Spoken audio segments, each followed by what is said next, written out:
मैं पवन शर्मा फिर से स्वागत करता हूं आप सब लोगों का अपने यूट्यूब चैनल पवंस क्लास में।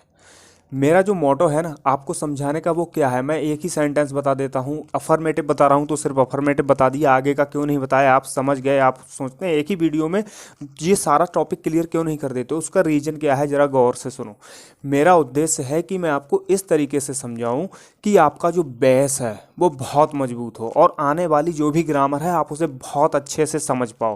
बताने को मैं ये पास्ट टेंस का जो परफेक्ट है वो मैं आज ही आपको सारा क्लियर करा दूंगा, लेकिन मुझे पता है कुछ ऐसे स्टूडेंट्स हैं जो ओवरलोडेड हो जाएंगे, उनके सर के ऊपर से बात जाएगी और मैं ये बिल्कुल नहीं चाहता। अगर आप मेरी वीडियो देख रहे हो तो आपको पूरा फायदा मिले, आपको सब कुछ समझ में आ जाए स्टेप बाय स्टेप।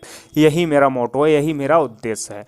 तो आज का जो मेरा टॉपिक है परफेक्ट टेंस, ठीक है, पास्ट परफेक्ट टेंस, जिसका अफर्मेटिव मैं आपको बताऊंगा कैसे बनता है, पहचान क्या होती है और कितने तरीकों से बनाया जाता है, ये सारी चीज़ मैं आज आपको बताऊंगा। सबसे पहले समझ लो, पास्ट परफेक्ट टेंस दो तरीके से बनता है, एक सिंगल क्लॉज में, एक डबल क्लॉज में। सिंगल क्लॉज का मतलब हो गया एक साधारण सेंटेंस, वह घर जा चुका था, ऐसा सेंटेंस जिसको दूसरे सेंटेंस की जरूरत ना पड़े अपने अर्थ को पूरा करने के लिए, जैसे वह घर जा चुका था। क्लियर हो गया, सुनने वाला आपसे कोई प्रश्न नहीं करेगा। अब होते हैं डबल क्लॉज वाले। डबल क्लॉज में एक जो सेंटेंस होगा, जो कोई एक क्लॉज होगा वो डिपेंडेंट होगा और जो कोई दूसरा क्लॉज होगा वो इंडिपेंडेंट होगा।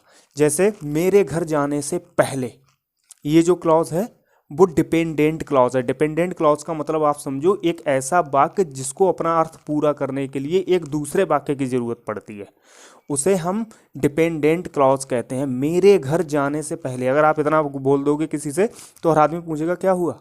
आपको किसी ना किसी चीज़ की, किसी ना किसी सेंटेंस की जरूरत पड़ेगी इस वाक्य के अर्थ को पूरा करने के लिए। दूसरा वाक्य होगा वह घर जा चुका था, मेरे घर जाने से पहले वह घर जा चुका था। तो दूसरा जो क्लॉज है, दूसरा जो सेंटेंस है वो इंडिपेंडेंट है, आत्मनिर्भर है, किसी पर आश्रित नहीं है, स्वाश्रित है, अपने आप में कंप्लीट अर्थ रखता है। लेकिन जो पहला क्लॉज है वो डिपेंडेंट है, आश्रित है, दूसरे सेंटेंस पे आश्रित है। उन्हें कैसे बनाते हैं सारी चीज़ क्लियर करके मैं बताऊंगा, लेकिन सबसे पहले समझें कि इसका बेस क्या है, इन्हें समझें कैसे। उनका बेस मैं आपको बताऊंगा सिंगल क्लॉज के सेंटेंस को, सिंगल सेंटेंस वाले क्लॉज को समझा कर, ठीक है। तो समझते हैं। सबसे पहले इनकी जो पहचान होती है वो समझ लो आप। इन वाक्यों की क्रियाओं के अंत में क्या होता है, पास्ट परफेक्ट टेंस के वाक्यों की क्रियाओं के अंत में चुका था, चुकी थी, चुके थे, लिया था, दिया था, गया था, रोया था, खाया था, पिया था आदि शब्द आते हैं इसी प्रकार के। इनको बनाते कैसे हैं, सब्जेक्ट हमारा चाहे एक वचन हो या बहुवचन, सभी के साथ हेड लगाएंगे, वर्ब की थर्ड फॉर्म को लिखेंगे और अंत में ऑब्जेक्ट लिखेंगे। इसका स्ट्रक्चर इस तरीके से होगा, subject plus head plus verb की थर्ड फॉर्म प्लस ऑब्जेक्ट।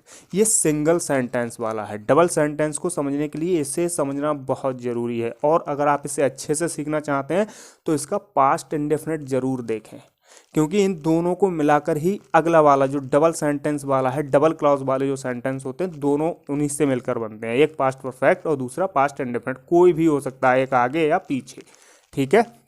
तो हम इसे समझते हैं क्या है। सबसे पहले सब्जेक्ट लिखेंगे हम, चाहे एक वचन हो या बहुवचन, फिर हेड को लिखेंगे सभी के साथ, फिर वर्ब की थर्ड फॉर्म प्लस ऑब्जेक्ट। जैसे एग्जाम्पल से समझते हैं, राम घर जा चुका था, तो Ram had gone to house, ठीक है। दूसरा देखते हैं, हमने खाना खा लिया था, या हम खाना खा चुके थे, we had eaten the food. तीसरा देखो, मैं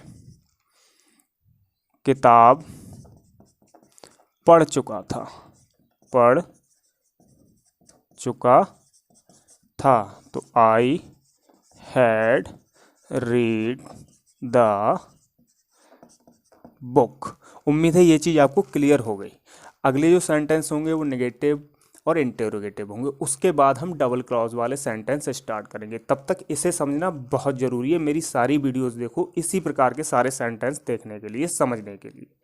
अगर आपको पसंद आता है तो मेरे चैनल को लाइक करो, शेयर करो, सब्सक्राइब करो, जिससे आप बहुत सिंपल तरीके से सारी इंग्लिश सीखते रहें। उम्मीद है आप ऐसा ज़रूर करोगे। इसी वीडियो से मिलूंगा अगली वीडियो में। मैं विदा लेता हूँ, पवन शर्मा। तब तक के लिए नमस्कार।